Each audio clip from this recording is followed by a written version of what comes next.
All right, so get ready because today we are diving deep into the science of love and relationships. You guys have sent us so much interesting material for this one. Yeah, it's a fascinating topic, isn't it? It really is. And, we're going to be looking at everything from history to psychology to evolution, Mhm. all to try and figure out, what really makes relationships work. And what's amazing is just how much we actually know. We tend to think about love as, well, kind of magical. But when you look at the research, there are actual patterns and principles at play. So less about Cupid's arrow and more about, like, scientific formulas. Exactly. We're going to get into some seriously thought-provoking stuff today. I'm ready. Bring on the science.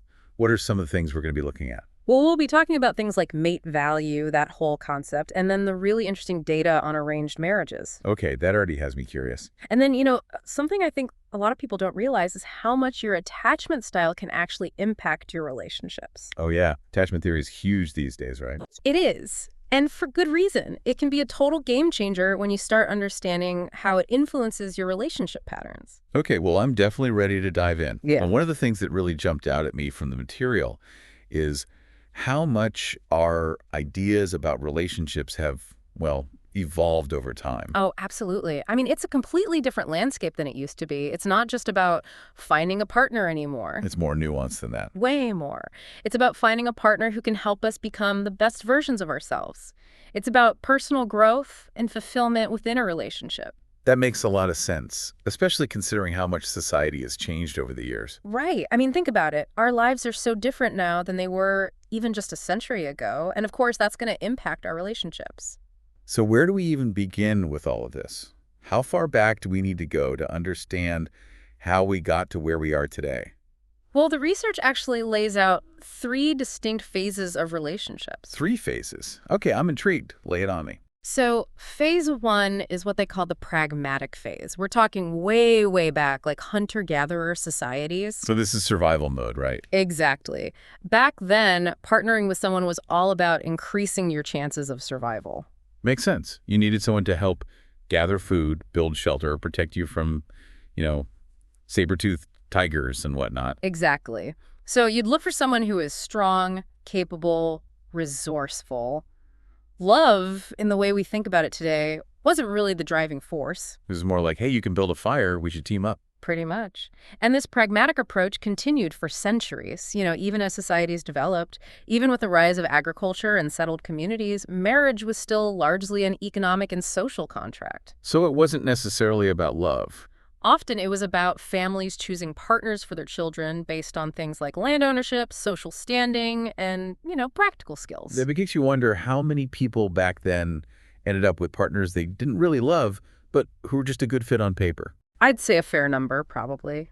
But then things started to shift around the 1800s. What happened then? The Industrial Revolution. It changed everything. People started moving to cities, working in factories. They were away from their families, their communities, more isolated. So they were craving connection, but in a different way. Exactly. And that's when we enter what the research calls the romantic phase of relationships. Ah, so this is where love starts to become more central.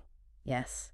The idea of romantic love as the foundation for marriage really takes off during this time. It's not just about sharing work and responsibilities, it's about companionship, emotional intimacy. Partners become more like, well, partners in a truer sense. Exactly. They're supposed to be friends, confidants, lovers, each other's emotional support system. So we've gone from, hey, you can hunt, to, hey, you make me feel things. It's a pretty significant shift, right? And of course, this romantic ideal continues to evolve over time. But then things changed again in the 20th century, did they? They did. The 1960s brought about a cultural revolution, the women's liberation movement, the invention of the birth control pill.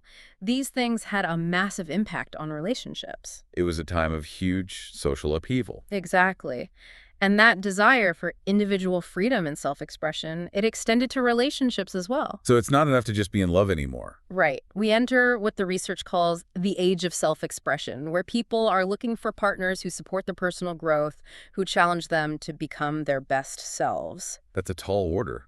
No wonder modern dating can feel so complicated. It is. And it's what some researchers refer to as the paradox of choice. We have more options than ever before, thanks to things like online dating. Right, you can swipe through hundreds of potential partners from your couch. But all those options can actually make it harder to choose. How do you know who's the one when there are seemingly endless possibilities? It can feel overwhelming, like you're at a giant buffet and you just can't decide what to eat. Exactly. And speaking of choice, this brings us to a really interesting point about arranged marriages. Now, before you get any ideas, we're not saying arranged marriages are the answer. Right, it's a very different cultural concept. But what's fascinating is that the data actually suggests that arranged marriages often lead to higher levels of satisfaction in the long run. Wait, really? I would thought the opposite. You're taking choice out of the equation entirely. It seems counterintuitive, right? But the thing is, in many cultures, arranged marriages aren't just about blindly matching two people together. It's more thoughtful than that. Much more. It's about families and communities carefully vetting potential partners, looking for compatibility in values, goals, even temperaments. So it's less about that initial spark of romantic love and more about building a solid foundation for a long-term partnership. Exactly. And that's actually something we can all learn from, regardless of how we meet our partners.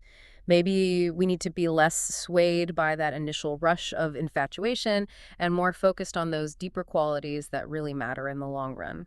Less about love at first sight and more about, like, compatibility at first conversation. Exactly. It's about looking beyond the surface and really getting to know someone on a deeper level. Makes sense. So it sounds like one of the key takeaways here is that personal growth and fulfillment are crucial for healthy relationships. Couldn't have said it better myself. This is where the work of Dr. Carol Reif comes in. She's done a lot of research on psychological well-being, and she outlines these 6 dimensions that are essential for flourishing. Okay, 6 dimensions. I'm all ears. What are they? Well, first, there's personal growth. Are you actively learning and evolving as a person? Then, there's purpose. Do you have goals and aspirations that give your life direction? So not just going through the motions, but actually feeling like you're moving towards something meaningful. Right. Then there's autonomy. Do you feel in control of your choices and your life? Autonomy, yeah, that feeling of being in the driver's seat.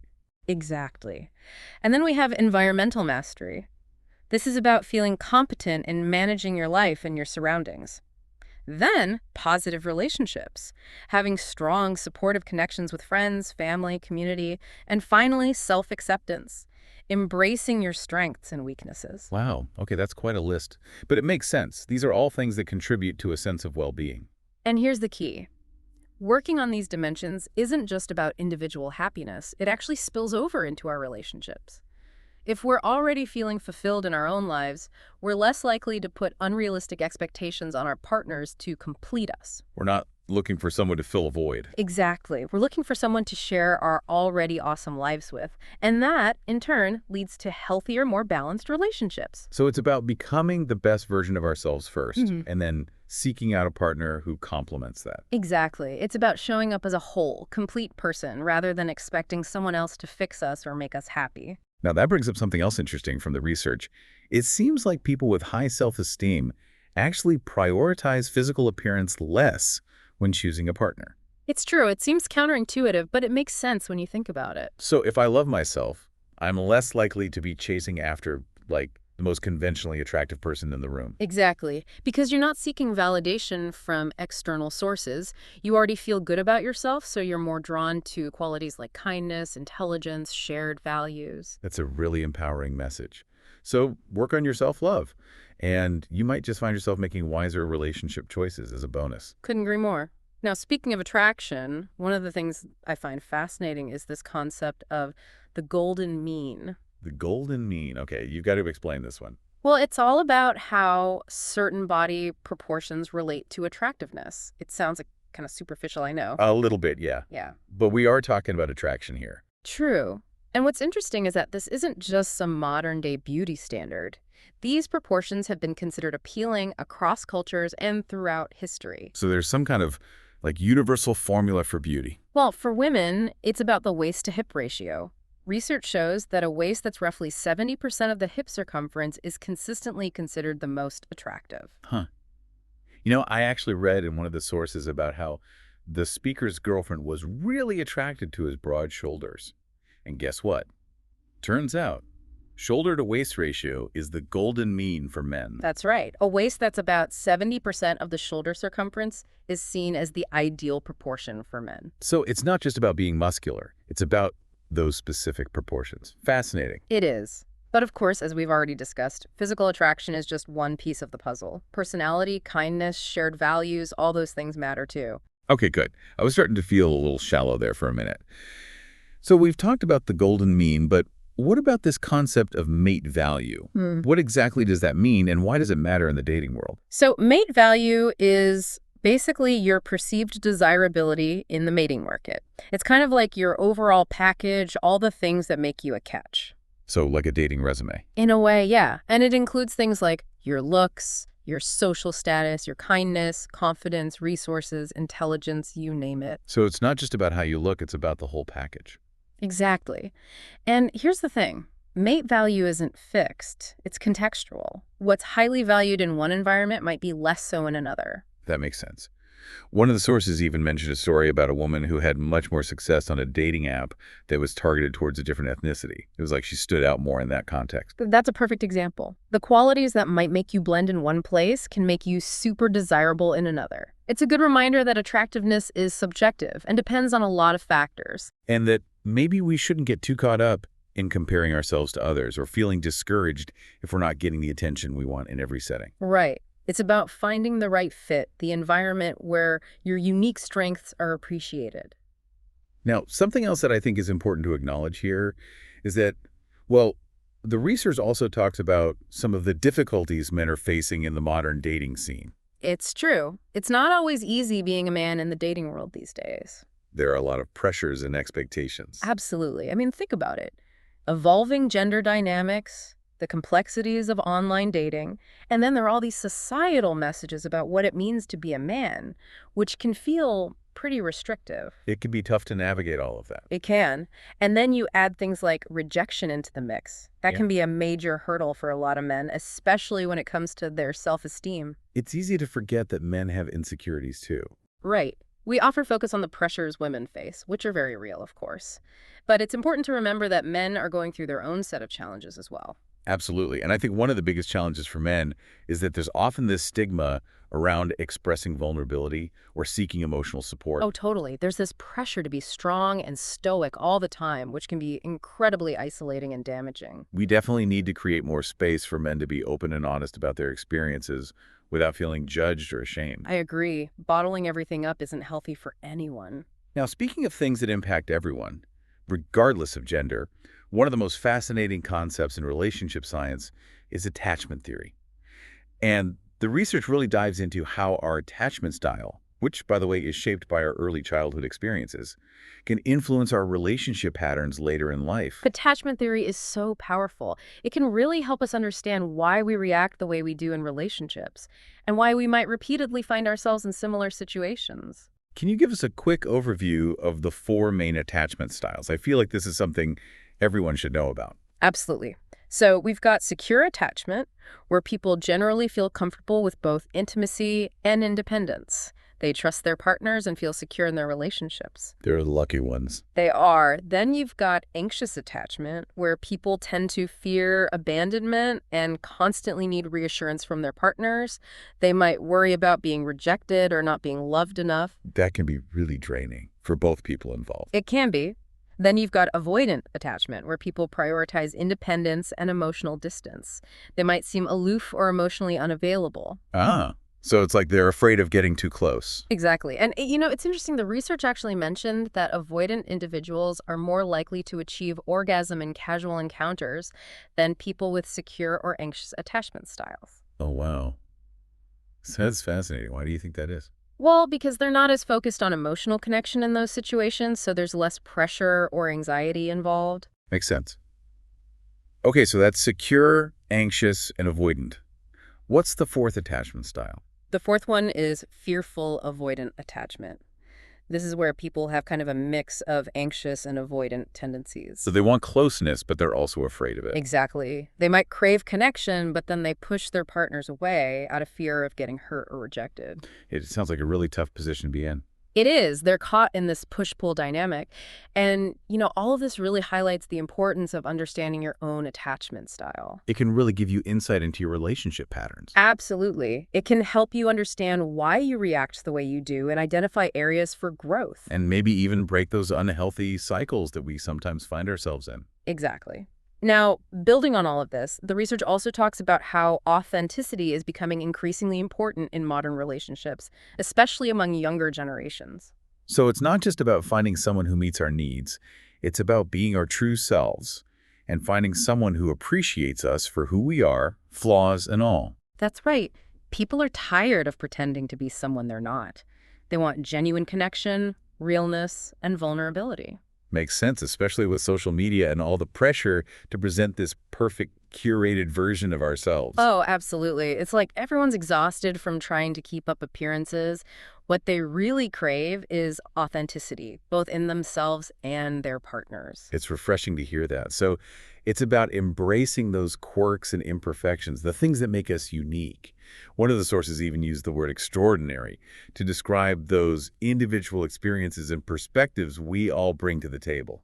I love that. It's a good reminder that we're all extraordinary in our own way. And finding someone who sees that, who celebrates those things about us, that's really special. So it's not about trying to fit into some mold. It's about owning who we are and attracting someone who's drawn to that. Exactly. Now, of course, this doesn't mean we can just let all our asshole traits run wild and expect our partners to just deal with it. Right? There's a balance here. There is. It's about recognizing that we all have those less than desirable qualities. But the key is to be self-aware and to work on those things, both for ourselves and for the sake of our relationships. So how do we distinguish between those asshole traits that we can work on and those that are just like deal breakers? That's a great question. It's about drawing a line between behaviors that are harmful and require professional help and those that are more like personality quirks that we can navigate through communication and understanding. So for example, what if you're dating someone who's super jealous and insecure? That can be really tough to deal with, even if it's not like full-blown emotional abuse. It can be, but it's also an opportunity for growth. The key is to approach these situations with compassion, expressing how their behavior affects you, but also acknowledging their feelings and encouraging them to seek support if they need it. So it's about having those tough conversations, but in a way that's constructive and supportive. Exactly. It's not about attacking or blaming. It's about working together to find solutions. And of course, if the behavior doesn't change or if it becomes abusive, it's important to prioritize your own safety and well-being. Always. You always have the right to walk away from any relationship that's compromising your mental health or physical safety. Okay, so we've talked about individual factors, but now I want to zoom out a little bit and talk about how larger societal trends can impact relationships.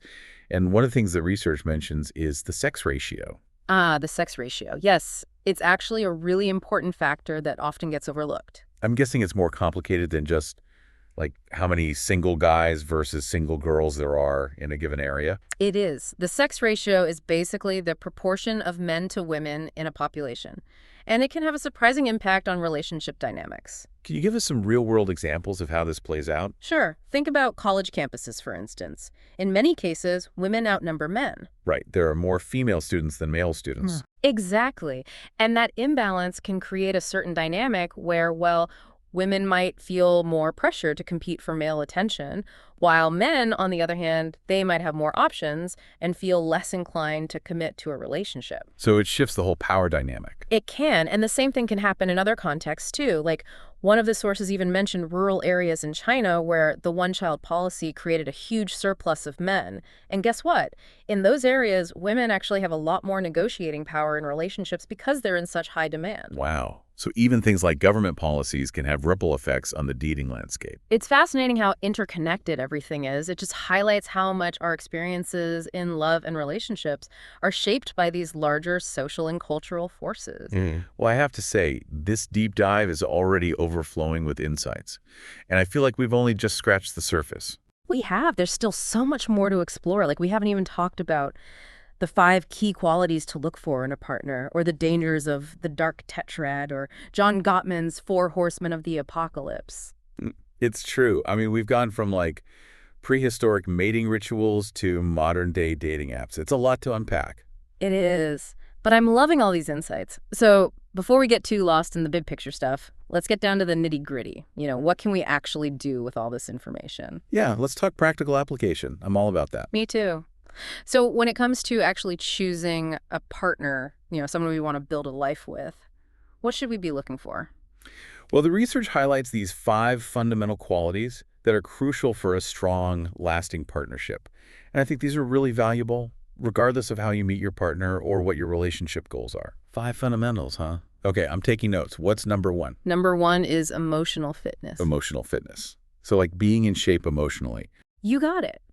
It's about finding a partner who's emotionally stable, self-aware, someone who can handle life's ups and downs without losing their cool.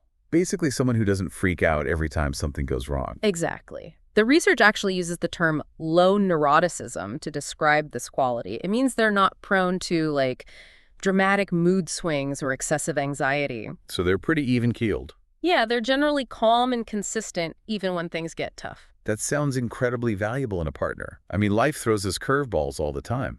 Who wants to be walking on eggshells wondering what might trigger an emotional outburst? Right. Having a partner with good emotional fitness creates a sense of safety and security in the relationship.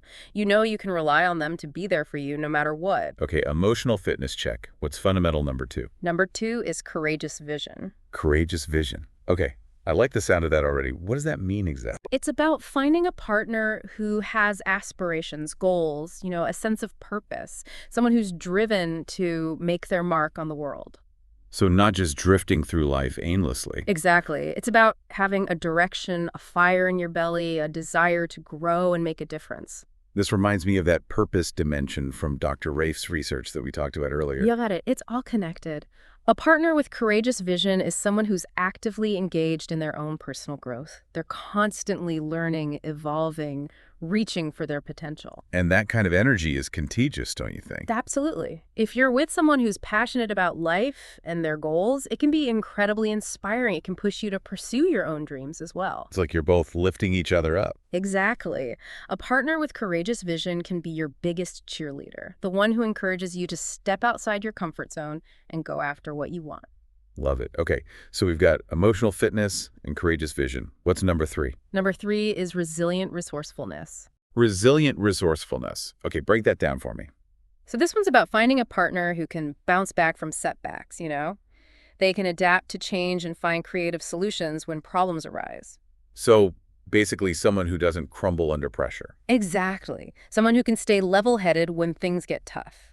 Life is full of challenges, but a resilient partner can help you weather those storms. They don't dwell on problems, they focus on finding solutions. It's like having a teammate, someone who's got your back no matter what life throws your way. Right. It creates a sense of partnership, of shared responsibility. You're not alone in facing those obstacles. Okay, 3 down, 2 to go. What's fundamental number 4? Number 4 is open-mindedness. Open-mindedness. That seems pretty straightforward.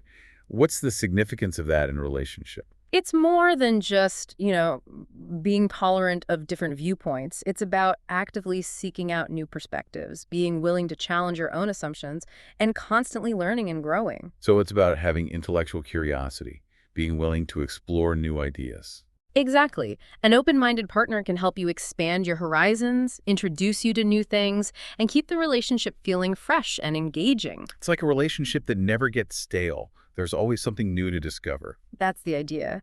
It's about fostering that sense of mutual curiosity and intellectual stimulation. Yeah. And, it's not just about ideas. It's about being open to new experiences, new ways of doing things. I love that. Okay, 4 down, 1 to go. What's the 5th and final fundamental? The 5th fundamental is compassionate support. Compassionate support. I mean, that seems like a given, right? Yeah. Everyone wants a partner who's kind and supportive. You'd think so.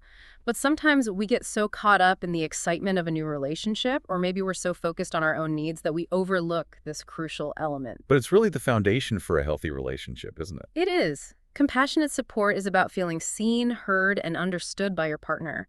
It's about knowing that they're there for you no matter what, that you can count on them to celebrate your successes and support you through your struggles. It's about having that safe space to be vulnerable and share your true self. Exactly. And when you have that kind of compassionate support, it makes it so much easier to navigate those inevitable challenges that come up in any relationship. So let me just recap here. We've got the 5 fundamentals: Mm. emotional fitness, courageous vision, resilient resourcefulness, open-mindedness, and compassionate support.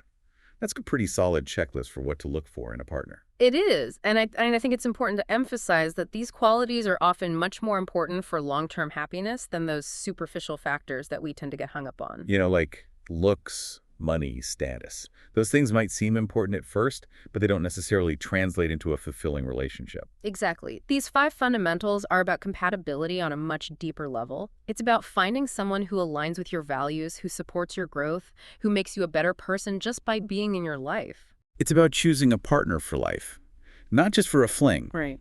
Now, I know we can't always choose who we're attracted to, but it seems like keeping these 5 fundamentals in mind can at least help us avoid making bad choices. Absolutely. It's about being intentional with our relationships. Now, what about those red flags, the things that should make us run in the opposite direction? The research talked about this thing called the dark tetrad of personality traits. Oh yeah, the dark tetrad. That's a fun one. Not really, but it's important to be aware of. So what is the dark tetrad exactly? It's a cluster of 4 personality traits that, when combined, can be pretty toxic in a relationship. Okay, lay it on me. What are these 4 horsemen of the relationship apocalypse? Well, first you've got narcissism. Narcissists, yeah, we all heard of those. Right, and we tend to think of narcissism as just being vain or self-centered. But in a clinical sense, it's more than that. It's about having an inflated sense of self-importance, a need for constant admiration, and a lack of empathy for others. So they're basically all about themselves and don't really care about anyone else's feelings. Pretty much. They might seem charming and charismatic at first, but that facade usually fades pretty quickly. Okay, that's narcissism. What's next on the dark tetrad hit list? Next up is psychopathy. Psychopathy. Okay, that one sounds a little scarier. It can be.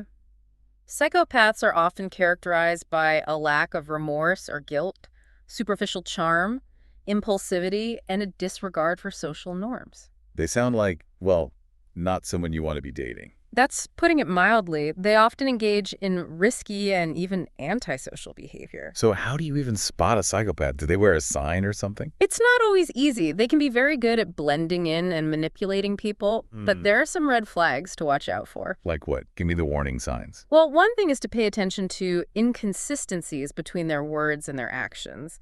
Do they say one thing but do another? Another thing is to look at how they treat other people. Do they lack empathy? Are they constantly exploiting or taking advantage of others? Okay, so watch out for those inconsistencies and that lack of empathy. Got it.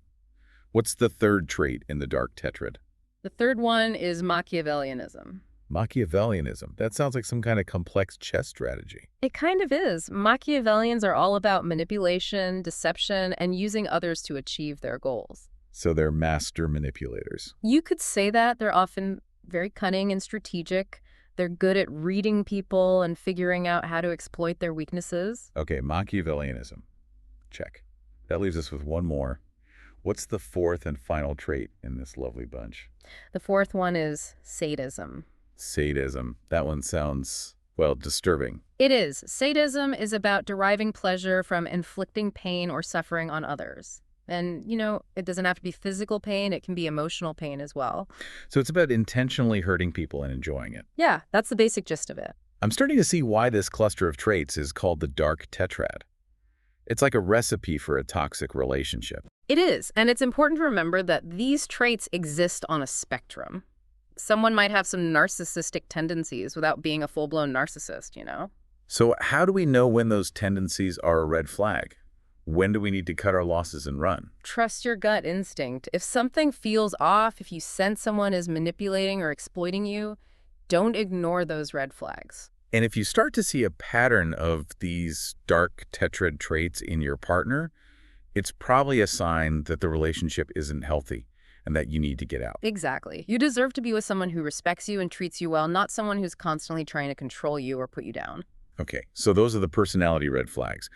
But what about those more subtle but still destructive communication patterns that can erode a relationship over time? The research mentioned John Gottman's 4 horsemen of the apocalypse. Ah, yes. The 4 horsemen. John Gottman is like the godfather of relationship research. He's been studying couples for decades, trying to figure out what makes relationships work and what makes them fail. And his four horsemen are basically these communication patterns that predict relationship breakdown. Exactly. He's identified 4 communication styles that are highly predictive of divorce. Okay, give me the rundown. What are these four horsemen, and how do they actually show up in a relationship? Well, the first horseman is criticism. Criticism.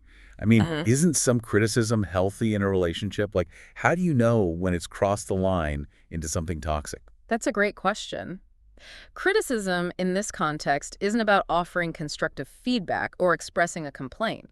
It's about attacking your partner's character or personality rather than addressing a specific behavior. So it's like, instead of saying, hey, I'd really appreciate it if you helped out more with the dishes, you're saying, you're so lazy and inconsiderate, you never do anything around here. Exactly. It's about putting your partner down and making them feel bad rather than working together to find a solution. It's like you're constantly chipping away at their self-esteem. You are.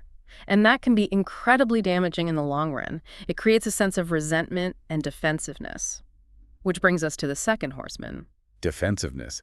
Yeah, I can see how that would follow criticism. It's like a natural reaction to feeling attacked. Right.